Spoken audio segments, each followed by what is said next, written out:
नमस्कार, आप देख रहे हैं न्यूज इंडिया। आपके साथ मैं हूं निदा अहमद। बुलेटिन की शुरुआत करेंगे जोशीमठ से बड़ी खबर के साथ। जोशीमठ में हर दिन लगातार खतरा जो है वो बढ़ता चला जा रहा है।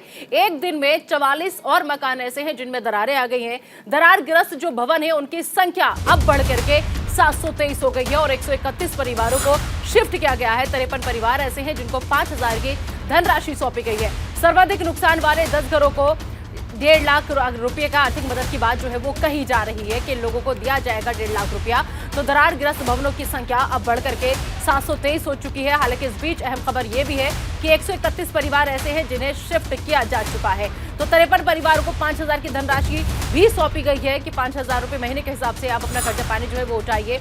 तो फिलहाल सुरंग जैसी सियाह अंधेरे में जोशीमठ का जो कल है वो नजर आ रहा है। आपको बता दें कि तस्वीरें लगातार जो भी आ रही है सामने वो भयावह है, डराने वाली हैं और वो तस्वीरें ऐसी हैं कि जिन्हें हम आपको दिखा भी नहीं सकते क्योंकि लोगों का बुरा हाल है। उनका अपना आशियाना जो है वो उजड़ रहा है और सबसे बड़ी बात जो है वो ये है कि जो दरारग्रस्त भवन है उनकी संख्या में लगातार इजाफा होता चला जा रहा है। लगातार वो संख्या जो है बढ़ रही है, लेकिन इस बीच 131 परिवार ऐसे हैं जिनको शिफ्ट किया जा चुका है। प्रशासन की कोशिश लगातार यही है कि हर मुमकिन जो लोग परेशान हैं उनको सुरक्षित स्थान पर पहुंचाया जा सके। फिलहाल जो रेड क्रॉस से चिन्हित करने का काम है वो भी तेजी के साथ किया जा रहा है और सबसे बड़ी बात ये कि जो लोगों की भावना है, जो लोगों का जुड़ाव है, क्योंकि जमीन पर ये लोग पिछले कई सालों से यहाँ पर रह रहे हैं। बहुत से लोग ऐसे हैं जिनका जन्म ही इसी स्थान पर हुआ है, जिनके दादा इलाही मकान जो है वो चले आ रहे हैं। ये पूरा रिहायशी इलाका है। अब ऐसे में इतने साल बाद अपना आशियाना छोड़ें तो कैसे छोड़ें।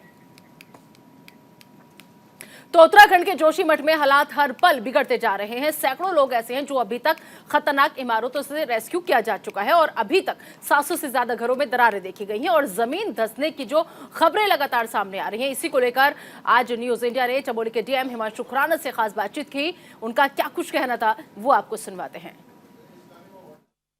हमारे साथ हिमांशु खुराना जी हैं एक्सक्लूसिव न्यूज इंडिया पर।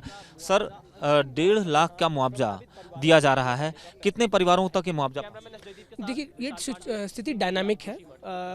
आज किसी जगह पे क्रैक्स हैं और भी लोग हमें बता रहे हैं कि हमारे भवन में भी क्रैक्स आए हैं, तो सर्वे की टीम लगातार उसमें कार्य कर रही है। तो जो भी इसमें प्रभावित परिवार होंगे, जो अभी तक हमने 700 से ऊपर कुछ स्ट्रक्चर्स आइडेंटिफाई किए हैं, जो भी प्रभावित परिवार होंगे सभी को ये जो इंटरिम मेजर है, ये फाइनल रिहेबिलिटेशन नहीं है, तो सबको ये दिया जाएगा। सर, इसके अलावा मैं ये जानना चाहूँगा कि अभी दरारें जो शुरुआत से आ रही थी जनवरी या दिसंबर से, तो वो दरारें अब कम हुई हैं या फिर अभी दरारों का आने का सिलसिला या बढ़ने का सिलसिला जारी है? देखिए, जो एक्सपर्ट्स हैं अलग अलग इंस्टीट्यूट से, geological survey of India, NGRI, वो इसकी स्टडी कर रहे हैं। बाकी जो लोकल लोग हैं, जनप्रतिनिधि हैं, उनसे हमारी लगातार बात चल रही है। जो शहर में घूम रहे हैं, हमारे सेक्टर अधिकारी भी हैं, तो उनके द्वारा यही बताया है कि किसी जनरल स्केल पर कहीं पर दरारें अभी नहीं बढ़ी हैं। तो हम होप कर रहे हैं ये एक स्थायी चीज़ होगी। और मैं बताना चाहूँगा कि जो नीचे JP कॉलोनी है, जहाँ से पानी का रिसाव होना शुरू हुआ था, वहाँ का पानी का जो फ्लो है वो भी जो स्टार्टिंग में जो करीब 550 LPM था वो भी कम हुआ है, 300 से नीचे चला गया है। तो हम यही होप कर रहे हैं कि एक स्थायी चीज़ हो ताकि यहाँ के स्थानीय लोगों को भी राहत मिल पाए। इसके अलावा सर, जो आपने अभी बताया कि 700 कुछ भवन ऐसे हैं जो चिन्हित किए गए हैं, तो क्या उन सभी परिवारों को इवैक्यूएट कर लिया गया है? नहीं, देखिए, उसमें हर भवन में ऐसी दरार, कहीं माइनर दरार हैं, कहीं मेजर क्रैक्स हैं, कुछ स्ट्रक्चर्स हैं जो भी अनलिवेबल हो गए हैं। तो हमने ऐसे 86 स्ट्रक्चर आइडेंटिफाई किए जिनको इवैक्यूएट किया जाना असेंशियल था, इंपॉर्टेंट था। उनको हमने कर दिया, ऑलमोस्ट को कर दिया है। कुछ उनकी विसिनिटी में स्ट्रक्चर्स हैं, अगर कोई मेजर स्लाइड के केस में जो नियर बाय स्ट्रक्चर भी इम्पैक्ट होगा तो उनको भी हम कर रहे हैं। वो प्रोसेस हमारा आज पूरा हो जाएगा।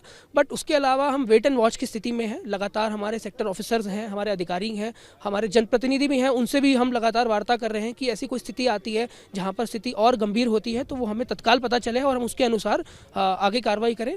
और इस तरह की अगर स्थिति आती है तो उसके लिए हम प्रिपेयर्ड हैं। सर, 2 होटलों का जो सवाल है, कल भी धरने पर लोग बैठे थे, आज सुबह भी मैं वहाँ मौजूद था, तो महिलाएं तमाम बैठी हुई थी। तो अब क्या उन होटलों का जो डिमोलिश करना है या जो भी करना है, डिसमेंटल करना है, वो कब तक शुरू हो जाएगी? देखिए, ये central building research institute Roorkee की टीम ने ये जो 2 स्ट्रक्चर्स हैं उनको अनसेफ करार दिया, क्योंकि आसपास के लोग हैं जो उसको रिस्क पोज कर रहा है ये स्ट्रक्चर। उसको देखते हुए इसको डिसमेंटल किया जाना आवश्यक बताया। मैनुअल डिसमेंटलिंग है। तो जो स्थानीय लोगों के साथ आज एक वार्ता भी की गई है, तो एक सकारात्मक वार्ता रही है। हम आशा कर रहे हैं कि जल्दी से जल्दी हम इसके निस्तारण तक पहुँचें और उनसे हम बात भी कर रहे हैं ताकि ये प्रोसेस जल्दी से जल्दी शुरू हो सके। धन्यवाद सर। तो देखिए, हमारे साथ बातचीत कर रहे थे चमोली के जिला अधिकारी अधिकारी हिमांशु खुराना जी, उन्होंने सीधे तौर पर बताया कि लोगों से बातचीत चल रही है और जल्दी ही बातचीत सकारात्मक अवस्था में पहुंचेगी। तो जोशीमठ से पलायन होते लोगों की तस्वीर अब जोशीमठ में आम हो रही है। लोग अपना घर बार छोड़कर दूसरी जगह पर जा रहे हैं और ऐसे में न्यूज इंडिया ने मौके पर पहुंचकर मौके का जायजा लिया। आइए दिखाते हैं वो तस्वीरें जो अपने आप में बहुत कुछ बयां कर रही हैं। तस्वीर और आपको मैं दिखाऊं, यहाँ से पलायन अब होना शुरू हो गया है। लोग अपने घरों को खाली कर कर जा रहे हैं और एक तस्वीर आपको मैं दिखाता हूँ। यहाँ पर आप ये घर खाली करके जा रहे हैं? जी हाँ। आपका भी घर चिन्हित हो गया है? हाँ जी। तो कहाँ जाएंगे अब तो सीधे नीचे ही निकलना है। अब क्या रह गया यहाँ? देखिए, यहाँ से अपना आशियाना उजाड़ कर लोग यहाँ से निकलते हुए ये तस्वीरें कैमरे में आपको दिखाई पड़ेंगी। लोग यहाँ से जा रहे हैं नीचे की ओर, क्योंकि यहाँ पर इनका घर जो है वो चिन्हित कर दिया गया है।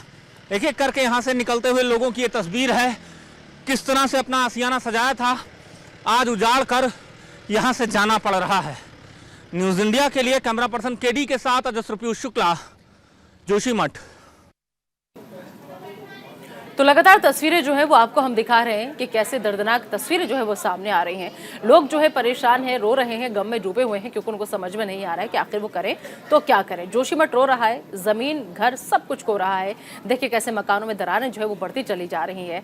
सवाल सबसे बड़ा ये है कि ये जो आज हालत जोशीमठ की हुई है, या जिस हाल में अभी जोशीमठ खड़ा है, उसके लिए जिम्मेदार कौन है, कौन इसकी जिम्मेदारी लेगा? क्योंकि जोशीमठ का ये हाल जो है पिछले कई सालों से चीख चीख कर अपनी दास्तां बयां कर रहा था और लगातार इसी आस में गुहार लगा रहा था, तमाम रिपोर्टें दे रहा था कि मुझे बचा लीजिए या इस दिशा में कोई कदम उठा लीजिए, लेकिन ऐसा कुछ भी नहीं हो पाया। और अब फिलहाल जो है आपको बता दें कि दरअसल लोगों का आक्रोश जो है वो लगातार बढ़ता चला जा रहा है, क्योंकि जोशीमठ में चारों तरफ हाहाकार की स्थिति है।